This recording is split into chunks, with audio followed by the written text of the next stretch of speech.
Today I would like to talk about breath retention.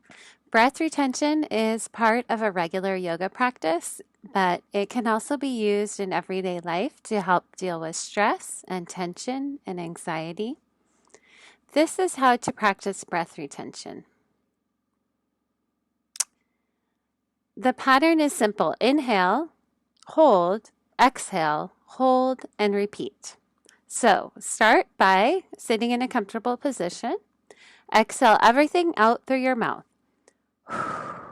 Seal the lips and inhale slowly through the nose until your lungs are completely full.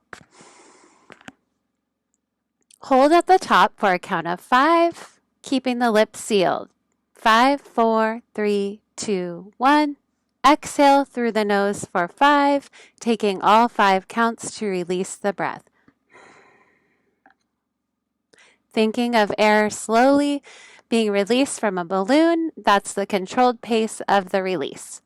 When the lungs are completely empty, you can release a little extra air at the bottom. If there is still air left, then hold again for a count of 5. Focus on creating space with every inhale and releasing with every exhale. And that is the ancient practice of breath retention.